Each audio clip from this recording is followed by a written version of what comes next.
ұзын мұрны бар, белі буылы, жеңі суылы, төсегі салулы. Ішпейді, жемейді, қолдан жасайды. Базарда сатады, қыз балалар ойнайды, бірінен бірі алады.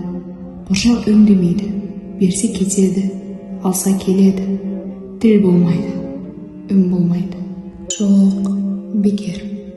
Қоршақ үлкен кісі, аяғы, қолы бар, аузы мұрны бар, белі буылы, жеңі суылы, төсегі салулы. Ішеді, жейді, қолдан жасамайды, қатыннан туады.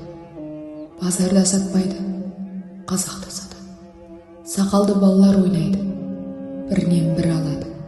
Берсе кетеді, алса келеді. Тіл болмайды, үн болмайды. Әңгіме тақырыбы әйел теңсіздігі.